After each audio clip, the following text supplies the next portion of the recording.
Welcome to IndoctriNation, a weekly conversation series about protecting yourself from systems of control. I'm your host, Rachel Bernstein. Hi, everybody. Today on the show, it's so special when we have parents and children together. I love it, love it, love it. You get to hear from a father and a daughter who have just a beautiful way of interacting with each other and also have a very interesting story to share. Celine and Stephen Mather. They are a father and daughter podcast team. Stephen is now an organizational psychologist, but was raised in a high-control group, leaving when he was around 30 years old, around the time when Celine was born. He has an interest in how cults operate and how people establish their sense of self after they leave. His dissertation for his master's in organizational psychology explored this question. Celine is a media graduate and, for obvious reasons, has an interest in cults, having a particular perspective on them as she grew up in a home where her parents worked to make a life outside the group. Their email address and the link to their podcast will be in the show notes. And it's my pleasure to introduce you to Celine and Stephen Mather. Here they are now.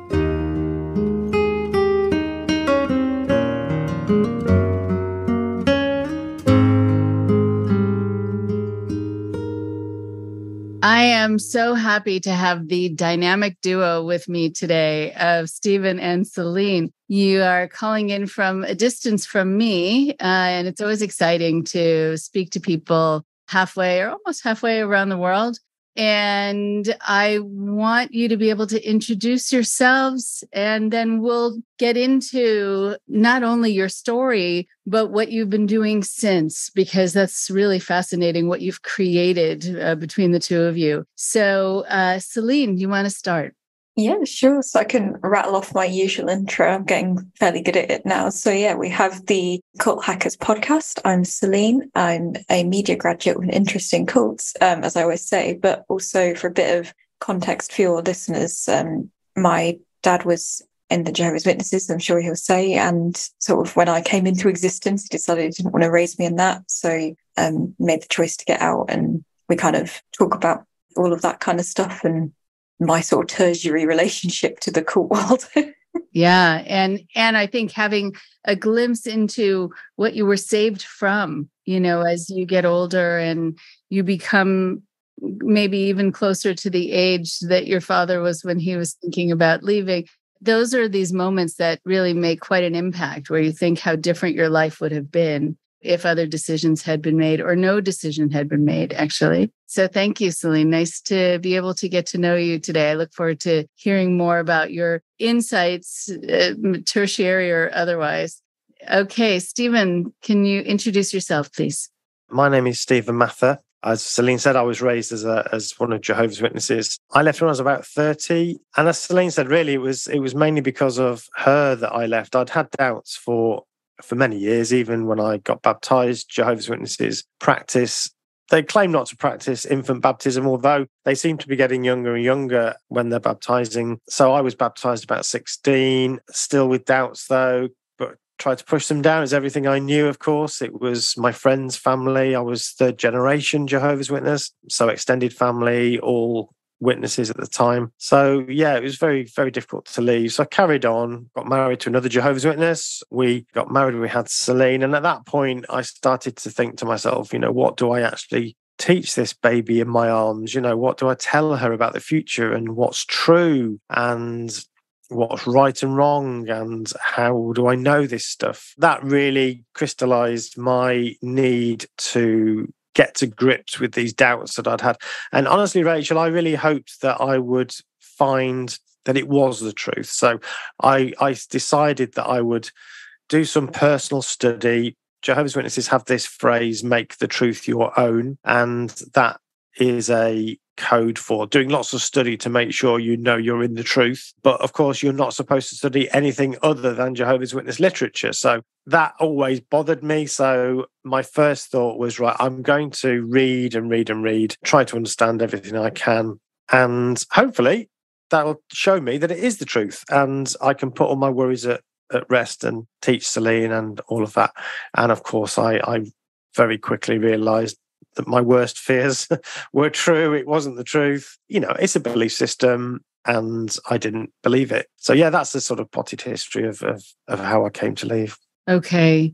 Yeah. Oh, it's an interesting phrase. I've never thought about that belief system. And then what do you do if you no longer believe? And that, because it's fundamental to it, right? It's a belief, and that's at its core. It's such a fascinating phrase, to make the truth your own. There are many different cultic groups that have a variation of that. And, L. Ron Hubbard has the, if it's true for you, it's true. And I actually remember Stephen Colbert, the talk show host and comedian, when he talked about truthiness, it was like a truth adjacent, And so I think there's been a lot of talk about truth and what is real, what is fake, what is true. But making something true, I think, means also that it needs to make sense in some way. And if the equation's not coming together, then I'm sure that it's very uncomfortable. It's also very disappointing, especially if you're wanting it to be the truth. And A plus B just doesn't quite equal C, and you're not sure what to do next.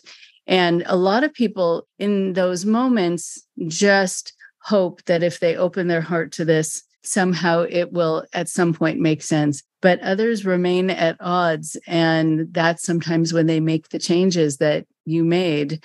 And applying logic, doesn't really fit here either. And it creates, I know, a lot of confusion, but frustration. And so I'm wondering for you, Stephen, when things weren't coming together at first, were you thinking that you needed to pray more or believe more or just let it wash over you in some way? Yeah, absolutely. A good illustration of this is, I've talked about this on our podcast, but I remember on my baptism day, so I was 16 years old, young man, still a minor, obviously technically, but I was getting ready to go to the what we used to call the assemblies, which were like sort of conventions. Local Jehovah's Witnesses would all get together and have a couple of days in an assembly hall or something. And that's where we did the baptisms. So I was getting baptized at a place not far from here. My family had actually gone in the car, and I was going on the coach. There was a coach that was set up. So I was on my own in the house, waiting before I was going to go for the coach. And I'd already gone through the questions, as you do as a Jehovah's Witness, to see whether you qualify for baptism. And I'd made my decision. I was getting baptized. It's not something you do spontaneously. You have to be approved, if you like. So I'd gone through that process, but I still had these doubts. And I remember sitting on the sofa with my little bag, as Jehovah's Witnesses always have a little bag, with my suit on, waiting for this coach, thinking to myself, make myself believe it. And I remember praying to Jehovah, begging him to make me believe it 100%. Please, Jehovah, make me believe it. I really want to believe it. I've got these doubts, but I really want to believe it. So yeah, absolutely. It was about praying and begging the God of the universe to make me see it as true. But I couldn't. And so I always say, if Jehovah is real, then he doesn't want me, because I begged him to make me believe it. And he didn't show up for me. I got baptized, and I had these phases over the years, and I carried on. I reached out for privileges, as they call it, which means doing extra work in the organization. I was a full-time minister, so I spent 90 hours a month knocking on doors. I was very, very dedicated, but I had these doubts all the time. But yeah, the onus, of course, in cults, as you described, is on you personally. It's got to be my fault. If I don't have 100% faith, it's me that's a problem. Therefore, I need to do more studying. I need to do more reading. I need to read the Watchtower. I need to study it. I need to pray more. I need to do more work. So that's the other thing, engross yourself in the preaching work, because that's the best protection you've got from these doubts. So yeah, that's what, and it was a very active process. I was really trying to make myself believe it to be the truth. Right. So in keeping with this whole idea, I think as you're talking about having this dissonance, this cognitive dissonance, which is very uncomfortable, especially if the end result of feeling that is that you look inward and you have to be trying harder somehow and praying, as opposed to maybe being able to step back and think, maybe this this feels dissonant because it doesn't make sense and it doesn't quite work. And there are a lot of people just making it work to whatever degree they can, or at least hoping that it one day will be able to work for them and their psyche, I think, too. It's hard because you can be on edge and you can also really be putting yourself down, which I think is sort of built into the system anyway. You know, you're used to needing to look inward and be self-critical, and this just adds to it. I'm sure that's a very difficult time. It was agonizing, I would say. My experience in the group was not, I often say, you know, it wasn't as bad as some people's. So there's some really awful experiences of abuse in various forms. The abuse I had, you know, we can call it spiritual abuse, I guess. I do believe in, from my sort of psychology background, I think it's interesting to see how individual differences play a part in the experience of how cults interact, especially for people like me who are raised in a group. So for me, I was a very oversensitive child. I worried about everything. I was quite an anxious child. I always wanted to please. I always wanted to be good. You know, that affects the way you interact with the group. So it really meant that I had to believe it and I had to do things with honesty and integrity.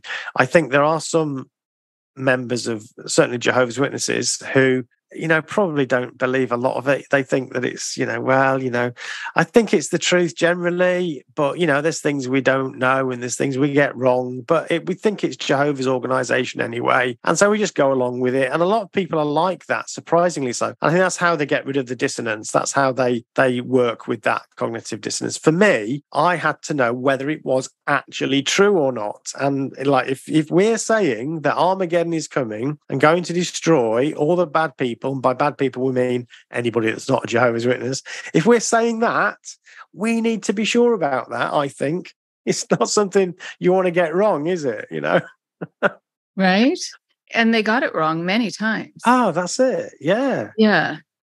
So Jehovah's Witnesses are quite interesting when it comes to their history. They'll tell you a little bit so that it's not a surprise when you hear it from other sources. So I did know about some of the claims around 1914 and 1925 and 1975, even I was alive at that time as well. But it is given sort of, I don't know, it's spun in a way that, well, yeah, that's nothing to worry about. Jesus' disciples kept asking, when is it going to happen? And, you know, that's normal for people to get things like that wrong. We've had a guest mention before the phrase, the chariot's on the move, which I still love. I think it's great to mean, like, if you question something or they say, oh, that's not what we used to say, or that's changed, someone will just sort of thought-stopping technique is to say the chariot's on the move. And that just means things have changed.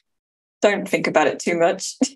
Let it move on. Wow, that's quite clever, actually. It's very clever. There's a whole lexicon of this stuff. The language, I know you're very interested in the way that language is used, and that is very, very interesting. Yeah, the chariot is on the move is taken from a verse somewhere in the Bible. I can't remember exactly where it is, but the idea is that God's organization is like a chariot and it's always moving forward. Therefore, we need to move forward with it. Otherwise, we're going to get left behind. And basically that means, as Celine said, you've got to just accept whatever the latest teaching is about. Whatever the new light is. New light is another one, yeah. The light is increasing, the light is getting brighter, which means that we are understanding more as time goes on.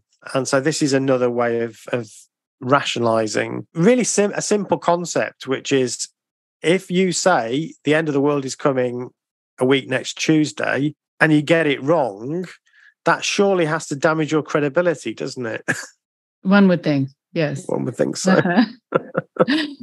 Right. Yeah. I mean, and there are a lot of groups too that have predicted a lot of things in a very bold manner and found a way to use the fact that it didn't happen for the benefit of the group, which is, again, quite manipulative and clever. And I don't mean clever here as a compliment in the least bit, because I think there should have been honesty in that and letting people know, oh, sorry, we made a mistake, because, you can actually respect people a lot more when they say, oh, my bad, then, oh, no, we meant this and it's because of that. And you're like, really? Are you 7?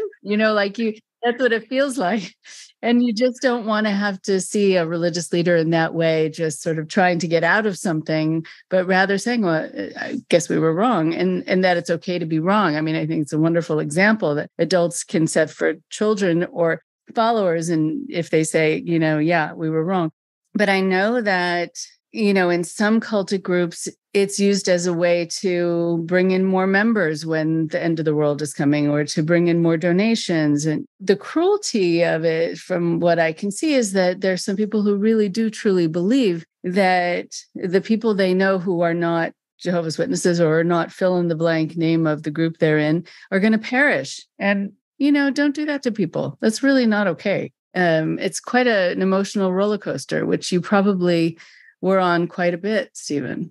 I was born in 1967, so I was a young boy, really, when the 1975 came along. Interestingly, my parents didn't go along with that. It was a bit of an interpretation. It was a bit of a kite flying there, but the organisation allowed that and actually propagated it to some degree, and it did create an urgency. One of the things we know in organisations that if you want to make something happen, create the sense of urgency. And so, of course, that did that. But by the time I was kind of a bit more conscious of what was going on, the doctrine was very, very clear. It was that the end was going to come before the generation that saw 1914, which they interpret as the start of the Troubles, if you like, of the end of the Gentile times. So they said that the end would come before the generation that saw 1914 passed away. So this is an interpretation of Jesus's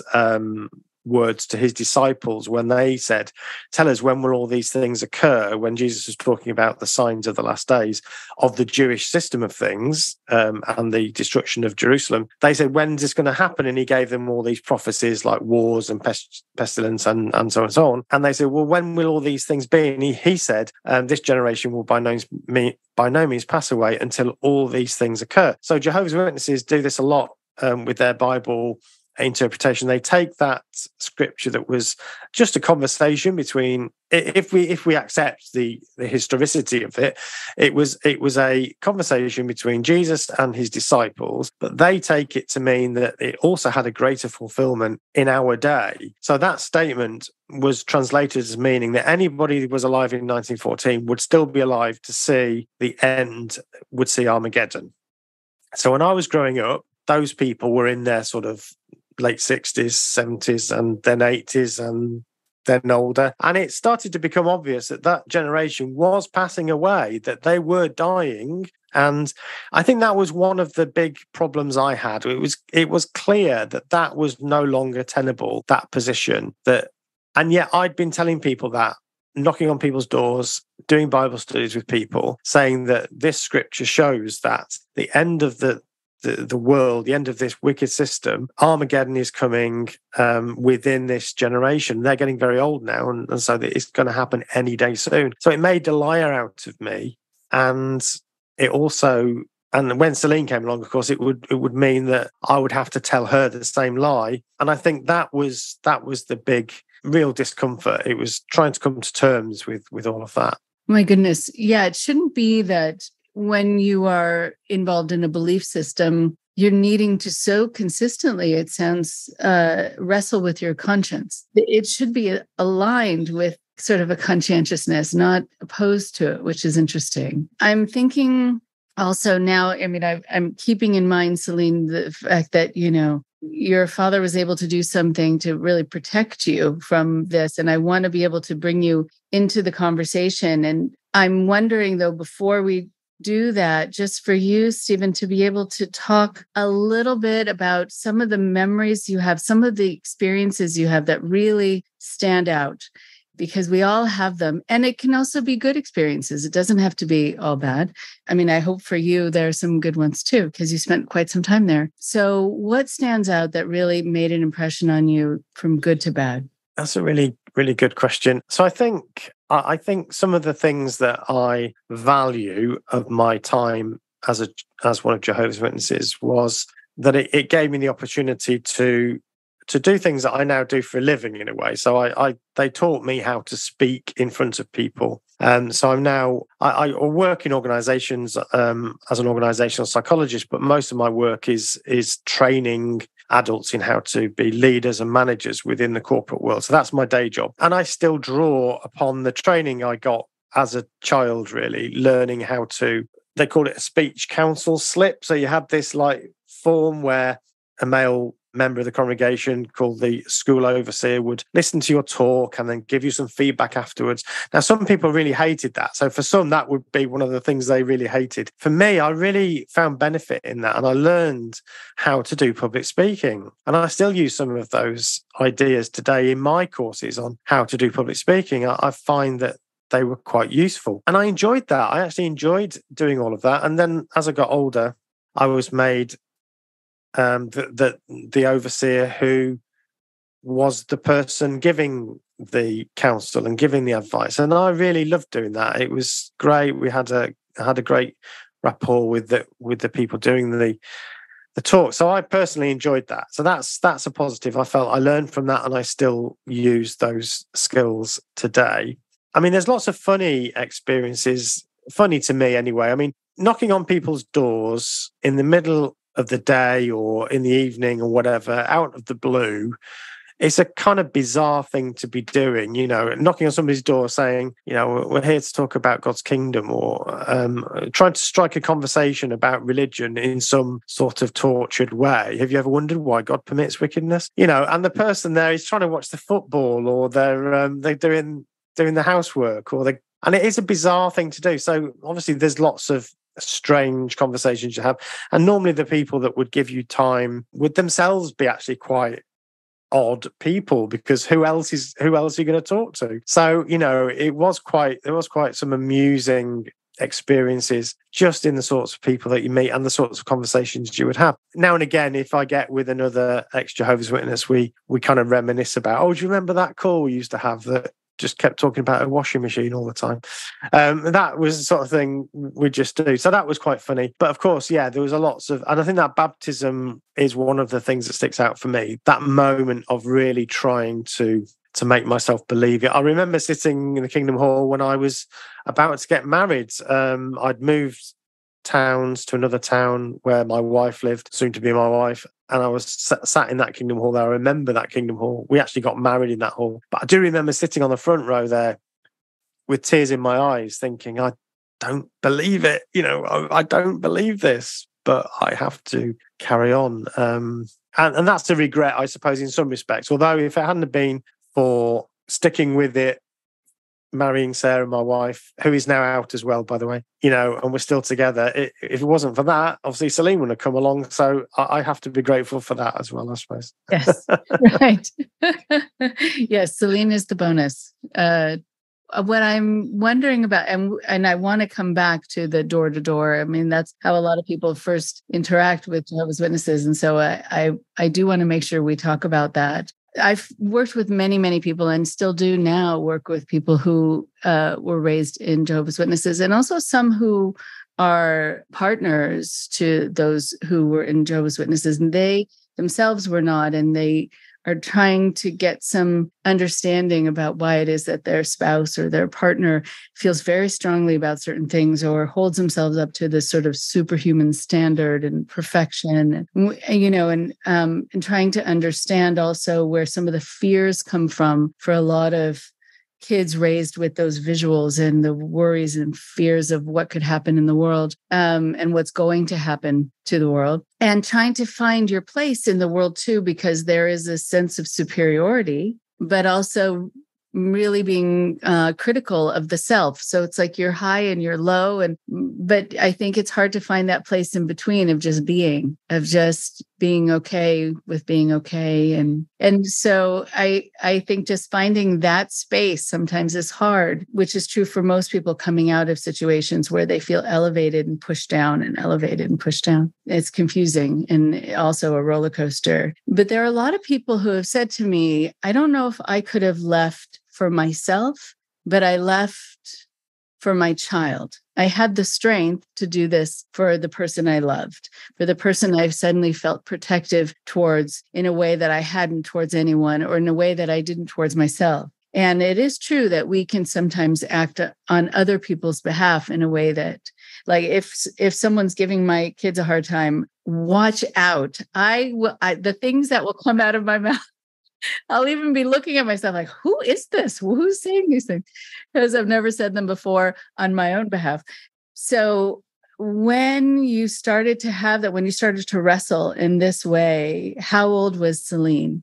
So she was a baby, really. As I said, I'd always had the doubts, but it was really when she was in my arms as a baby. We took her to the Kingdom Hall, which Jehovah's Witnesses do. You know, there's no leaving the child babysitters or anything like that. We all bring your children to the hall and sit for 2 hours listening to talks and so on, and you have to manage the child. We did that, and so it was then really she was literally a baby. There was a period of, obviously I said I was going to step back from my duties as a Jehovah's Witness. I wasn't going to straight away say I wasn't anymore. I was just going to step back and not sort of take part in anything. And in fact, that was in a way that would have been my position if it hadn't been for Celine.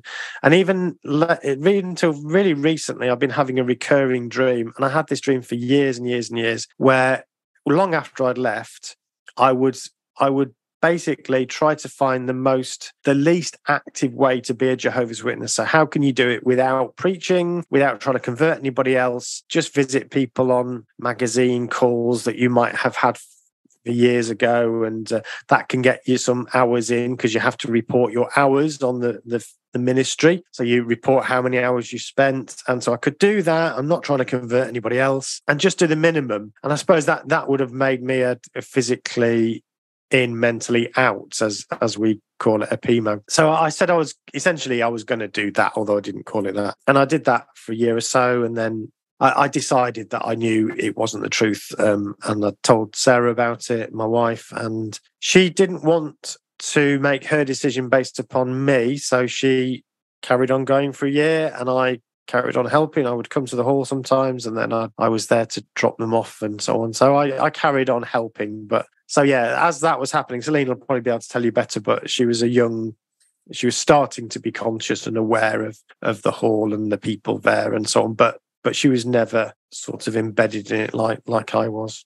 Right. So again, just from my perspective, not having been in it, but working with people who have been, who say as adults, they've had to learn the language of emotion, and they've had to learn how to regulate their emotions because they just sort of learned to not have them. And if they were going through periods of anxiety or depression, to be able to be accepting of the self in those moments and not see it as sinful and not see it as a failing, and, just shifting how you see yourself and shifting, I think, the ability to be self-accepting. I mean, in these ways, Celine, your father helped you dodge a bullet, because you grew up, I think, with being able to say, this is what I want, and this is how I feel. And you can say no, and you can ask a question. And so much of your life has been able to be different. So I want to shift over to you now to see about you, what you want to be able to share with us about what you remember, even though I know that, you were young when a transition was made, but just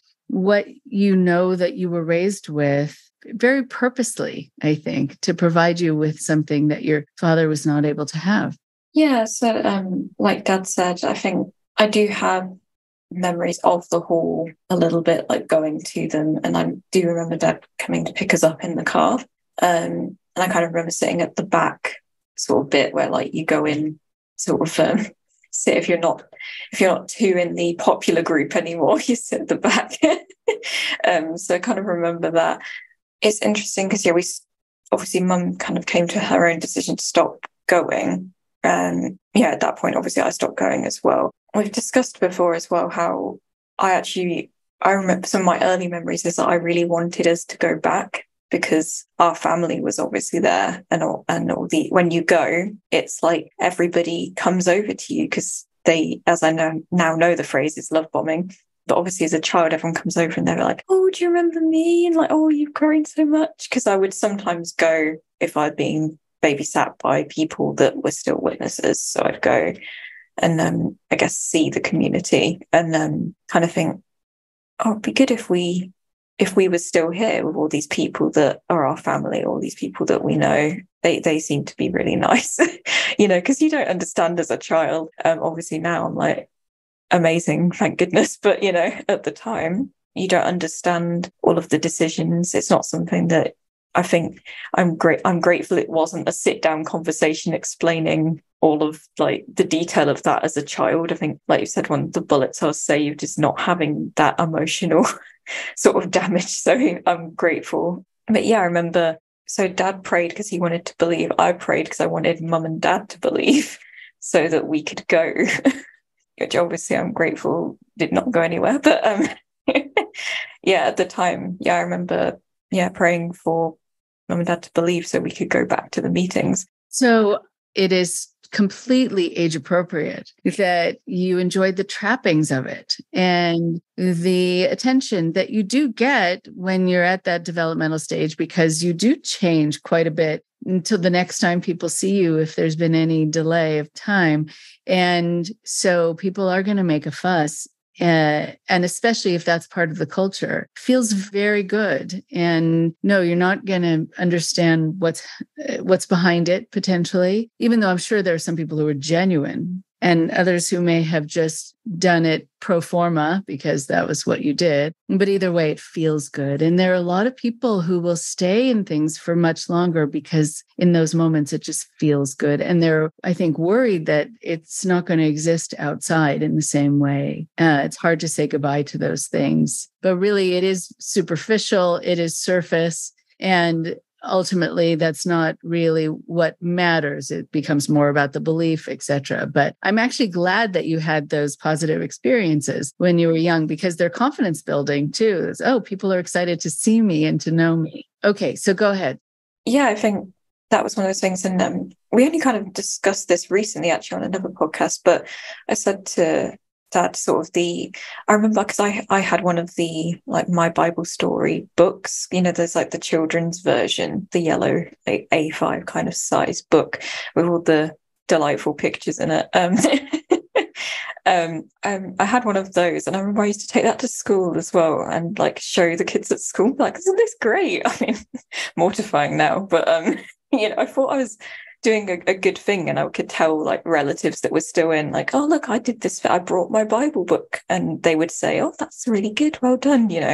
So again, you're a child getting that affirmation. It's like you quite quickly realize where you're going to get affirmation. You're like, oh, go do that again. So you go do that again. When I was younger, I was kind of in that kind of space of like, kind of wanting us to go because I wanted to be involved in the group. So the very simple psychology of it, just wanting to be involved in the group. There's a reason it works, obviously. But yeah, I think I remember we had like my first ever birthday party, because Jehovah's Witnesses, obviously, they don't celebrate birthdays or Christmas or any of that. But we celebrated my first birthday when I was 4, didn't we? Because we went to Disneyland Paris. So it feels like we had a secret birthday because we went away. We literally left the country to have a secret birthday. But I guess things like that over time, you start realizing. So, and then when I had my first like birthday party at 7, I was like, oh, this is amazing and great. And then you kind of realize, oh, I wouldn't be able to do that if I was in that group. And this is actually quite nice. And these people are nice. And I like being involved with these people. So I guess, starting to, as much as I really wanted to be in that group at that point, it kind of, you're still a child. So it's easier to break away, isn't it? When you get at age 7, you get to have these really good experiences, really good connections with people. So I remember that being a very exciting thing. I guess it was probably very exciting for Mum and Dad as well, because you didn't get to have birthdays and have parties. So yeah, that's true. I think as well, as for Celine, she was going every now and again to a Kingdom Hall, and that there's a novelty value there. It's like, oh, that's nice, but she wasn't sort of embedded in it like you are if you're literally brought up. You get to go home. Yeah, exactly. You eat drink and sleep it when you're being raised in it. So it's got a slightly different feel to it, of course. So I guess, that's something you don't realise. I was excited to see the other kids that were there that I'd only see when I was at the hall and things like that. So, because like certain people that did meetings at their homes had like a pool table, and that was amazing. I was like, I can't wait to go to the meeting so I can play pool afterwards, So it's a very different kind of experience, though I do remember how long those meetings went on for. And because I guess I didn't have the same like value put on it. So from Dad's point of view, he was, he totally invested in like, if I need to pay attention because this is about saving lives and like doing the right thing so that I'm doing the right thing, but I guess, like you said, you were being raised from a very young age that God was ever watching. Whereas for me, I wasn't being raised in that all the time. So when I was then put in a really boring, like monotone beating voice, man drawling on, I was just desperate to look at the clock, which is directly behind you. So everyone sees when you look at the clock and you see the disapproval as you look behind you to check the time. But so that's what I mean when I say it's like a tertiary upbringing sort of thing. So it's like I was aware of it, but I wasn't being raised in it. Right. And I think about the release of cortisol, which, happens when you think you're being watched or you're going to be evaluated, or you're young and needing to sit through many hours of something and be good and God is watching. It releases these chemicals in your system where, it's sometimes hard to rest. You got the luxury of being able to space out, do your thing, imagine, go into your head. I mean, it's different. Well, I suppose, I grew up going to synagogue, and sometimes the services on Saturday mornings were 4 hours long. And I remember I got good at counting the ceiling tiles, and because I was sort of falling asleep and my head was back, and then I would count by twos, and then I would count diagonally. You have to find things to do. But I do think just not having that pressure of a watchful eye over you in that way where it was potentially punitive, I'm sure, is a big difference from your father's experience. What was it like for you, Stephen? Do you remember just needing to sit through things and having a hard time? I think this is a really important point, actually, Rachel, that you've raised there. So the name Jehovah's Witnesses tells you more than you think it means, I think. strange form of words there, but I think most people it's just a label, but actually it's not. It's a description. So a Jehovah's Witness, or one of Jehovah's Witnesses, that witnesses is doing a lot of work, and the idea is that you are there as you're being looked at, you're being watched by Satan's world, by Satan himself, and by Jehovah. You are there as an example to the world. Therefore, everything is very performative. You are very much, I felt this anyway. I guess other people might have a different take on it, and current Jehovah's Witnesses would deny this, but this is my experience. I felt that I always had to be good. I had to perform, whether that was at the hall listening to an old man go on for an hour about something that I didn't understand, or whether it was at school where my behavior at school was very much tied to being a witness. So one year I got a slightly bad report, which was just silly behavior. I think I was 11 years old, so I was messing about in class sometimes, telling jokes that weren't very funny. But, what children do, trying to expand their, I suppose, who they are. And I got a slightly bad report, Stephen's silly behaviour, X, Y, Z. But one of the things that was thrown at me as why this was bad was because as one of Jehovah's Witnesses, what if we knocked on their door next week and they say, well, I've got one of Jehovah's Witnesses in my class and they're really badly behaved. That doesn't give a good witness. So giving a good witness was very, very important. So you're always being judged in a way. It's the old panopticon thing. You are kind of wherever you are, you're being watched. But that's not just by God, it's also by the world. And you don't want to do anything that is going to put anybody off. Because the other thing that kicks in there, Rachel, is something called blood guilt. So I was raised with this idea called blood guilt, which again is a phrase in the Bible, or at least the version, New World Translation. And it was a part of the Jewish law, which was if you accidentally caused the death of somebody else, you were blood guilty, either because you did something or you were negligent. Could be that they had an accident with one of your pieces of equipment or something.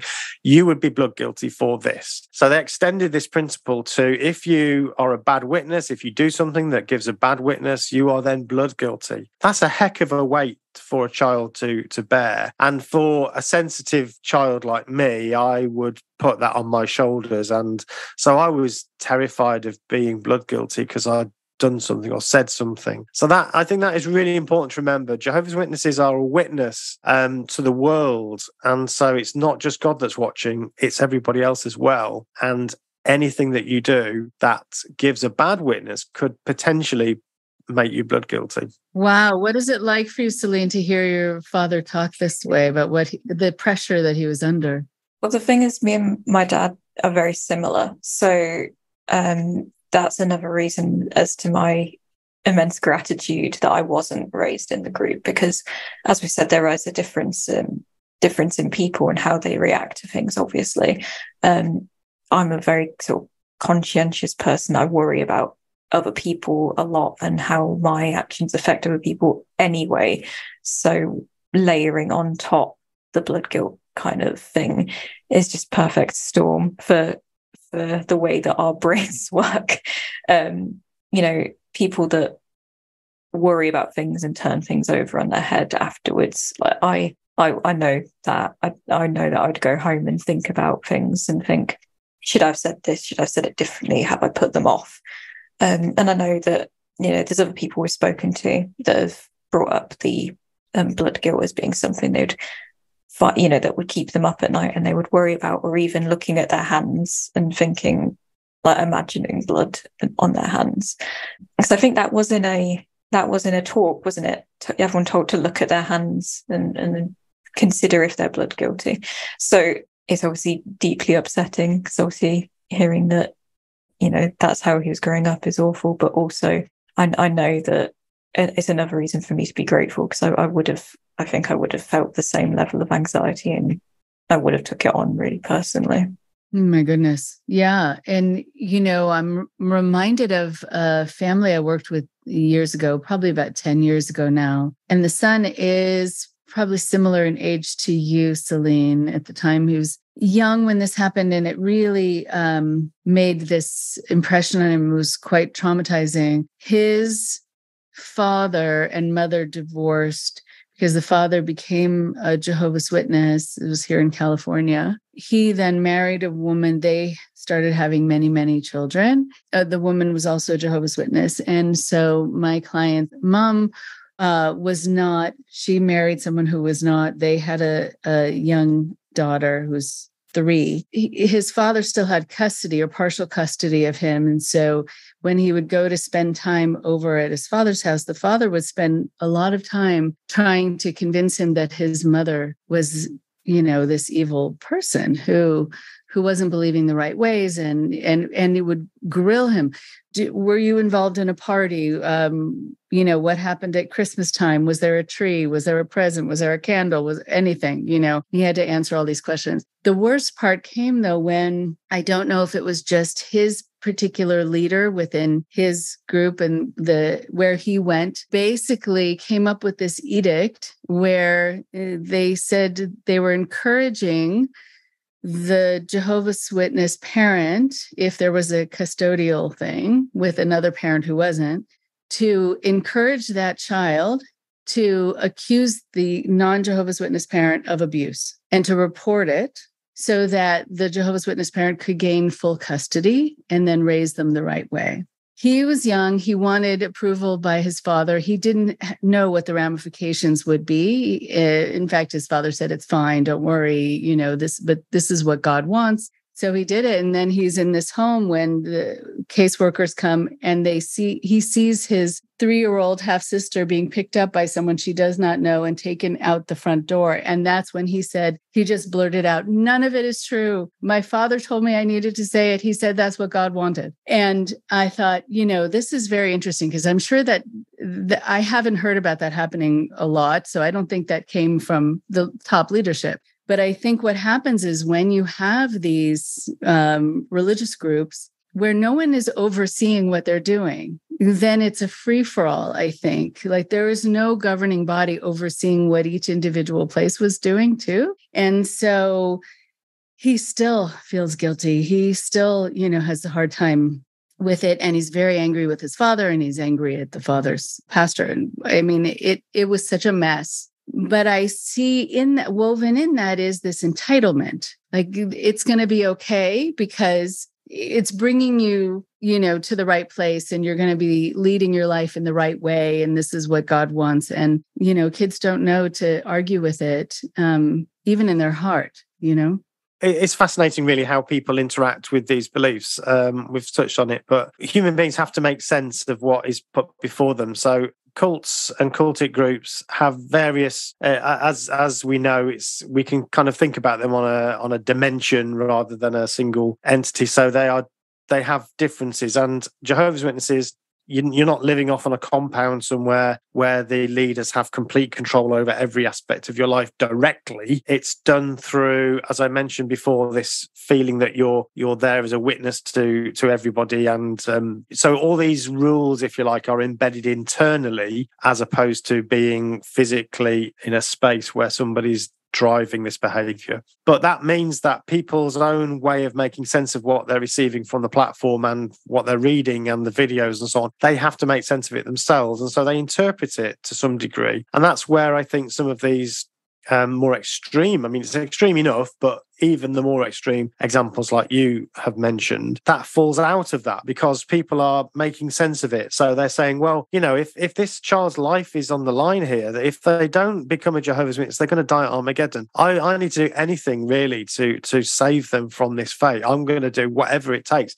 If you couple that with concepts like spiritual warfare, which is you can lie sometimes if it's not really a lie, if the person you're lying to doesn't need to know or doesn't have the right to know the information. Therefore, you can tell untruths, and it's okay if the end justifies the means, and the end has got to justify the means if the person's going to die at Armageddon. So you have all these sort of twisted logic that comes from the fact that people are trying to make sense of pretty senseless ideas. So for some of them, they'll go in that direction. For others, I think a lot of Jehovah's Witnesses have very strange ways of coping with, like I said, if you really believe, which I did believe, that Armageddon was coming, but if I really believe that's coming very, very soon, that all my school friends, all the people I see down at the shopping mall, all the people I work with, all of those people are going to die soon at Armageddon, then I should be not just going out on a Saturday morning or a Sunday afternoon knocking on doors. I should be out there all the time. I should not be shutting up about it, should I? I should actually be making an absolute nuisance of myself. But very few witnesses do that. They do a certain amount. They probably do 8 or 10 hours a month, and that's considered okay. How do you get to that point? Well, I think, again, this is a way of just making sense of the information you're being given and finding a way to live and cope with this cognitive dissonance. So, yeah, that's how everybody sort of has different ways of coping with it. I want to be able to talk about the people who come door to door also, because there are people who will say, that happened to me and I wasn't quite sure how to help or how to interact. And is there something I could try to do or say that might make an impact? I don't want to jump in with that before, if there are other things that you wanted to make mention, because we could talk about that for a long time. So was there something else, Celine or Stephen, that you wanted to make sure to mention before we shifted over to that? I guess, and it's something that comes up a lot, and it's a particular interest of mine, is identity and self. And of course, that is something that I think most of us struggle with when we leave a high control group that is very much tied into our story that we tell about ourselves. So yeah, that's, we could talk about that for like 3 or 4 episodes and still not get anywhere near the truth of it. But yeah, that is, of course, a really difficult experience. Okay. I think it would be good if we end talking about that and then we can continue another time. So then I'll keep this door-to-door part short. So that is where a lot of people will meet Jehovah's Witnesses, and also in parks and other places where they have their poster board and I have a local Jehovah's Witness representative who comes to my door quite a bit with someone else sometimes. And I have a symbol on my door, a mezuzah, a Jewish symbol. And so I'm targeted by many groups. What I find is that there are often 2 people. One seems very sure, another not as much. And I sometimes engage a conversation, sometimes not. But there is this sort of sense of duty, but also some discomfort and like a lot of emotions. And as a therapist, of course, I'm looking in people's eyes. I'm trying to see how they're feeling. What do you suggest for both of you from your different perspectives and different ages? Because there are going to be people there who are older and younger. What is a good way to respond if you feel like you want to make an impression of some sort? Because you just have a small amount of time. And also knowing during COVID, my door-to-door guy got a hold of my cell phone number, don't know how, and started leaving me messages with tracks that I needed to check out, and then would call the week later to see if I had read them and what I thought of them and if I wanted to discuss them. So he gave me homework to do, which I never asked for, and then asked me, it was like never ending. And I had to block him. It was all very enthusiastic and happy to be talking. And I thought, dude, what? Who are you? Please leave me alone. But I think he really did want to save me. So he had that enthusiasm, So what is the best way for people to respond in those moments, if there is a best way? So Celine, I want to start with you. I think it's tricky because I've only recently, I guess, opened up to sort of talking about it. So obviously we're doing the podcast. It's just 3 years now we've been doing our podcast. So before that, I kind of was very shy of talking about any of this stuff because Dad and Mum successfully faded from the organization, which meant we kind of were able to have good relationships with people that were still in. So I was afraid to talk about any of that stuff. So when people came to the door, if Dad started asking questions to them and like saying, have you considered this? Have you thought about this? I'm like, alarm bells, sort of panic, because I'm just thinking, that might get back to them. And then that might put like a sort of something against us and people might stop talking to us and that might put us into trouble. And that was a frightening thing. So it's only recently that we started talking. So I always used to hide from the door as well. If they would knock, I would hide.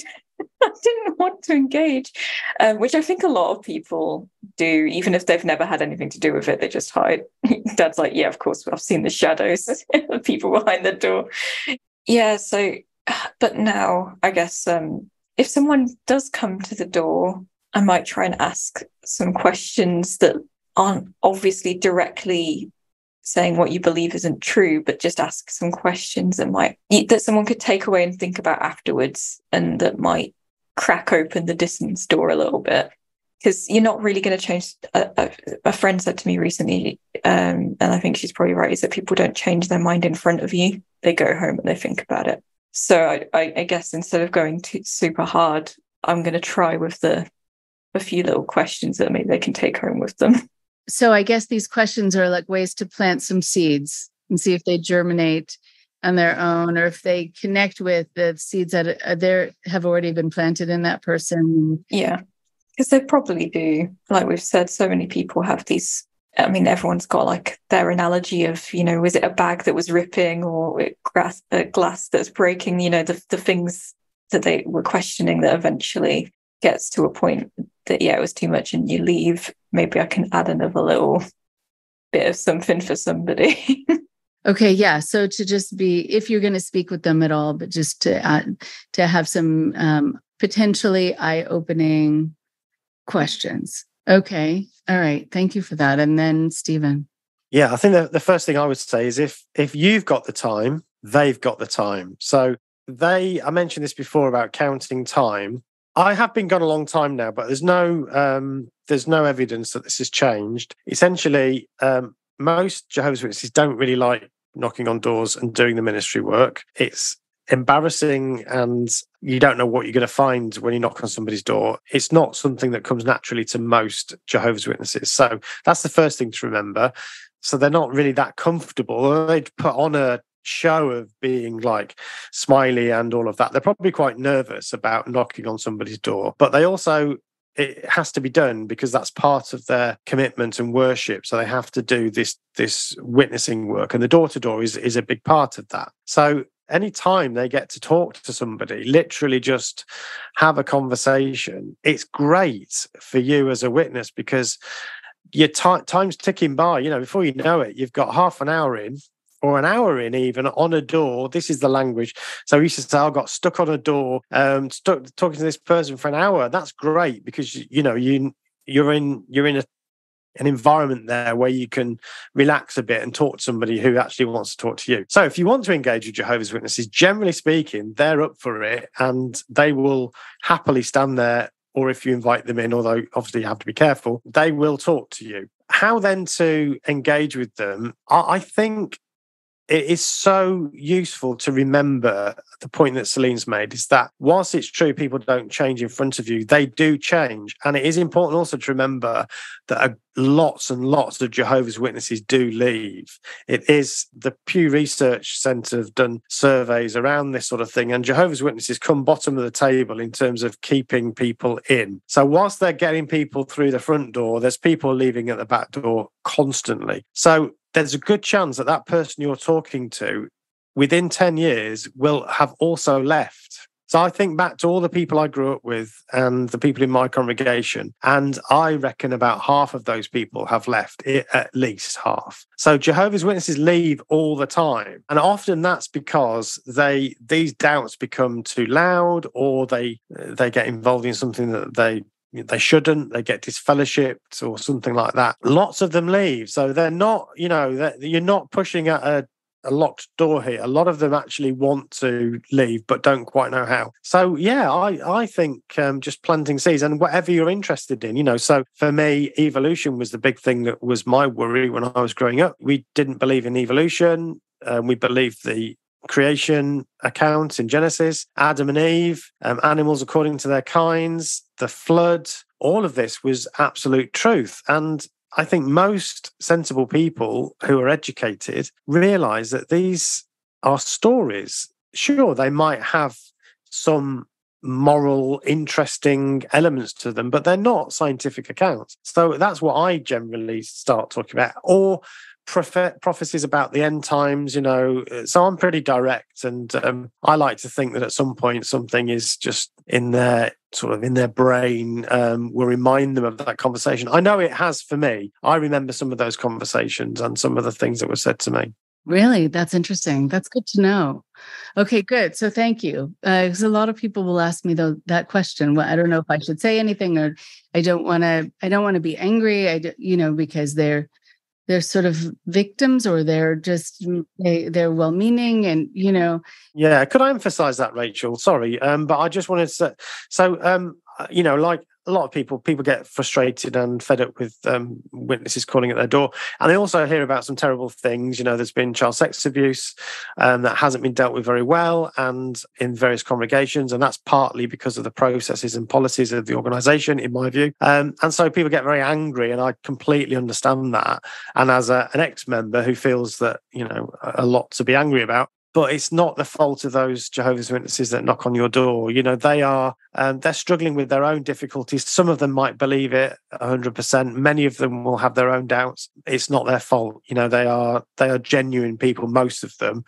So yeah, that's just a sort of plea to me. So yeah, they are human beings. And the thing is, they've been told that the world is a wicked place. So if you can, I guess, even if you don't plant any doubts, you don't say anything, if you're just nice, it's just, again, when a lot of people have said, I think maybe everyone we've ever interviewed has always said, oh, and then I realised that people are actually quite nice, you know, because they've been told all this time that everyone's so horrible and nobody's as kind as the people that are in this community. You'll not find anyone kind and nice like this.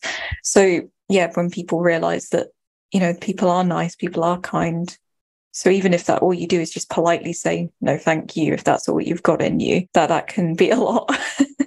Right. It's reminding me, and then I do want to go back to what you brought up, Stephen, and I think the three of us can talk about that for a long, long time, but I know we have a limited amount of time, so I'll keep the story very short. But years ago, I was giving a talk about cults, and it used to be that the Scientologists, and still they do, they would show up when I was talking and be there to harass. So the talk was done. I went out to the parking lot. There was a guy there, maybe 16, 17, and it was his job. He was inputting the people's license plates number into his phone so that he could then send them to Scientology. Scientology would then harass those people, track them down and harass them. And people are yelling at him and he's just ignoring them because he's been given this task and he thinks he's saving the world by doing this. And I yelled at him and he yelled back and I said, "No, you didn't hear what I said. I said, be careful." And he looked startled. He was so busy standing in a parking lot, looking at his phone, that he almost got hit many times by people pulling out who just happened to notice him and were able to get around him as he's walking about. But he had his mission. And I thought, he's somebody's kid, and he's a human being and he's going to get hit by a car. And he stopped for it kind of snapped him out of this for a moment. And I wasn't trying to be this do-gooder, but I thought, what if he is my son? Would I want someone to say, could you be careful? And yeah, I would want that. I would want that. Okay. So, right. So identity, who you are, developing the self, and I hope also at some point later on, maybe we can talk about what the work that you're doing as an organizational psychologist, because there's so much to learn about organizations and how they're run. And I'm sure it's of particular interest to you. So maybe for another time, but let's talk about the self. So take it away, both of you, and share your pearls with us about that. The tradition of psychology that I'm coming from is on the scientific side of psychology, if you like. And that way of thinking about the self and identity is actually, it's quite a difficult question. The idea of self is itself quite tricky to understand. We think about ourselves, we talk about ourself as if it's another entity, and the person that's talking is somehow driving the bus, and yet it's all the same thing. And it's like, what is that thing? And it's wrapped in with consciousness and all of that. It's very, very, it's a slippery concept. It's hard to understand. And I think when you leave a group, whether it's Jehovah's Witnesses, Scientology, a myriad of other groups, cults, and so on, one of the things that they do I put well in inverted commas, are very successful at doing, is making your identity very much tied in with the organization itself. When you're recruited, there's an active piece of work done there by the people recruiting you to try to align your identity with this new person, this new identity. But when you're raised in a group, then of course you've not had a recruitment, you've not had a process of trying to shift the way you think about yourself. It is who you are during the formation period that we all go through. When you leave, you then are left trying to make sense of who you are without this religious belief, or other types of cults. It could be that, but it is mainly religion, I think, that this is particularly salient in. And I do feel that even within, I suppose, the cult recovery community, I feel that there's some narratives that are not always that helpful for leavers who are born in. So one of the things that's often talked about is a sort of pseudo identity or a pseudo self. And I understand that concept, especially if you've been recruited. You've got something that you can say, well, this is my real me, the me that grew up and used to like doing this and used to do that, and I can go back to that. But if you're raised in it, it is you, because it's all the things that went to make you, obviously your genetic makeup, but also the environment you're raised in, the way your parents raised you, your friends, your family, your culture, all of that is part of who you are. And so when you leave, it's quite a problematic place to be if you start saying, well, that wasn't the real you. You've got now to invent a whole new self. That's really, really difficult. So one of the things that I've been interested in, and in my master's, I did a very small qualitative study around how people use stories to connect their life as a Jehovah's Witness and who they were then, and how they've adapted that to who they are now. It was one of my participants who was an elder, which meant he gave public talks and he gave talks from the platform, but he was very funny and everybody used to like listening to him because he was just a funny, engaging guy. And in his interview, he was talking about this. And when he left Jehovah's Witnesses, he became a stand-up comedian. And he tells this story because it helps him understand how his identity or his sense of self, there was something of him there, and it's like a thread running through his life. And I just think that's really interesting. And so that's an area that I think there's a lot more to learn about that, especially for people who are born into these groups. So I guess that's my main insight on identity. I want to learn more about how identity forms in normal situations, if you like, and how cults are different to what we might describe as a normal upbringing, and how that affects people's formation of their sense of self. And I think that might be useful that might help us to understand how to help people who have left after being raised in it for 30 years like I was. My goodness. Right. Yeah. So that is something we could continue talking about, certainly, but it is a very powerful thing. And it is good to highlight how some of the ways of addressing people who got into groups later on have something akin to what you've experienced, but it's not exactly the same. So I think it is good to make that distinction. And I think second generation, third generation, fourth generation people are trying to make their challenges clearer to the public. So I think this really does help in terms of identity. And I'm just wondering, as we're finishing, Celine, my experience of forming an identity has been, and maybe it's been similar to yours because you've had the benefit of doing it in a certain way that your father had to do and had to create later on, that there is a core, and then there are also sort of changing parts of you, that you identify with certain people and become like them, or try that on for size. And, so there is this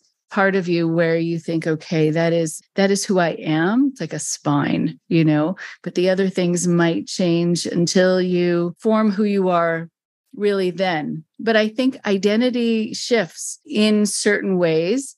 But what remains the same, I think, let me know if you agree, is, let's say, your conscience, like the fact that you care about other people's feelings and doing the right thing. No matter if you're trying on wearing a certain thing, liking a certain thing, that remains the same. What do you think? Yeah, no, definitely. I think there is, just certain ways that you behave, or just isms that are Celine isms, I guess. So there's like things like that. But I suppose in terms of my identity, I feel like I kind of have a privilege to not think about it very much, because, like Dad said, he's had to go through a process of thinking what's me and what's sort of imposed on me, or as I think was mentioned in one of our podcasts, the interjects things. So like working out what's been sort of, what was something that was taught to you that maybe you do happen to still believe because you would have anyway,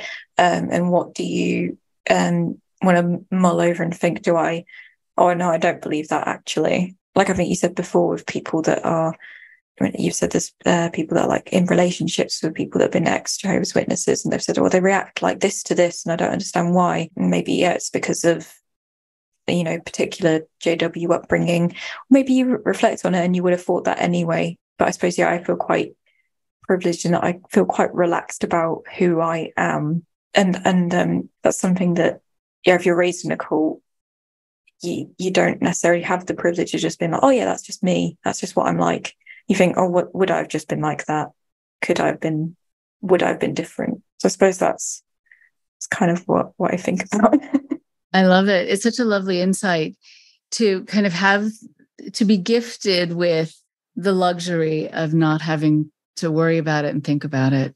Okay, so thank you so much to both of you. And I love what you are doing with each other and what you've created and being a resource and giving other people an opportunity to come on and talk and share. It's been a pleasure, and I look forward to continuing. Thank you so much for having us on, Rachel. We've really enjoyed being on your show. It's great. Thank you very much. Good. Thank you so much.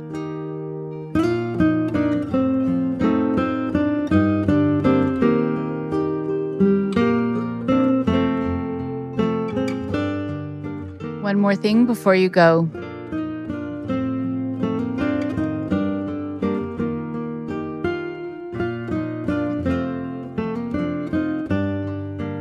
We can learn a lot from this conversation with Celine and Stephen. It's very special, as I mentioned in the intro, for me to have a parent-child duo, especially talking about this issue. There are so many people I work with who no longer have a relationship with their children. So many people I talk to who no longer have a relationship with their parents. And they wish they could sit down with them and have any kind of conversation. When you get to hear from a parent and a child, you get to hear things from their different perspectives. And I was not surprised to hear that Celine had pretty good memories of her time in the group. She was young. She was treated nicely. She was given a lot of very healthy attention and positives, smiles, hugs. And so from her perspective, she was actually also able to be spared what Stephen really wanted to spare her from, which was her getting older and having to live with the constraints that were going to be placed on her and how she was going to be made to feel about herself as a woman in this world and how much she was going to be judged and how unfair everything would be kind of stacked against her. He saw it happen to other people and he didn't want it to happen to her. Some of you may have heard me talk about this in the past, and I know I mentioned it a bit when we were all talking together, but there are a number of people who said, listen, I stayed in my cultic group for way too long, but I didn't realize how bad it was because I thought I deserved to be treated that way. Either I was raised in an environment where I was made to feel deserving of mistreatment, or the cult itself made me feel like it was somehow good for me and good for my soul to be mistreated, to be kind of made to feel judged all the time, to be held up to a standard of perfection, and to have to also hide who I really was inside. And I put up with that for years and years. But this is the twist. Some of those same people said to me, it wasn't until I had kids, or it wasn't until my younger siblings were being treated a certain way. It wasn't until I started getting to be old enough to notice what life was really like for other people. And it wasn't until I was made to mistreat other people, to tell on them, to report on them, and then they would get punished. They would get hurt. And that would be because I thought I was helping them. I thought I was helping them stay on a good path by telling on them when I saw them doing something that wasn't part of the rules. And so sometimes having younger siblings, sometimes having children becomes your saving grace. And it's good to look at how much you're willing to tolerate happening to you. Because again, it's been taught to you that that's the way that God is going to be happier with you. But suddenly it doesn't feel so right when it's happening to someone who is younger, who's more vulnerable, who's innocent.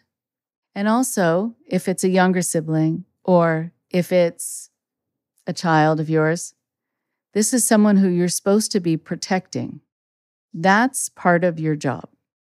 And so there are a lot of people who have said, I needed that as a catalyst. That was my motivator to get out. Stephen is no different. And it's wonderful to see that at some point he needed to start planning his exit. And in the meantime, Celine was still kind of being a little girl and enjoying herself, and that's just perfectly fine. But I'm sure as they work together, and I bet it's fun for them to have a podcast together, that the more stories they hear about what happened in that group to people growing up in it, and the more stories they hear in general about cults, the more they know how lucky they are. And this is not to compare stories, but it's just going to hit home when people tell you about the life that they had. Stephen and I will hopefully be speaking again and talking more about his experience. But in the meantime, it's wonderful that he got to free himself and free his daughter, knowing also that the transition was going to be a lot harder for him. And it's always going to be, to a certain degree, still a work in progress. And so when people will say to me, listen, I got out and my family wanted to throw me a party because they were already out. And I thought, oh, not yet. I'm not feeling like partying quite yet. I'm still not sure how to reconcile where God is in my life, if I want to have a relationship with God, if I did the wrong thing somehow. I just am not so sure, not 100% yet. People can be in that space for a long time, still have things that they need to work on, still have things they need to clarify. But the thing that's going to be very clear is that Celine has had a chance to have a life that she couldn't have had if she had stayed and if they had stayed. I'm glad you got to hear them. And I hope for all of you out there who are in situations with your children where you're needing to evaluate if this is safe, if this is right, that you can hear their story and feel empowered by it. Talk to you next week. Thank you very much for listening. Please support IndoctriNation on Patreon at patreon.com/indoctrination. Be sure to give us a follow on our social media. Find us on Facebook and Instagram using @IndoctriNation Podcast. And for Twitter, find us at @_indoctrination. We love hearing from you too. So send us an email at indoctrinationshow@gmail.com. And for more updates on the show, visit our website at www.podpage.com/indoctrination.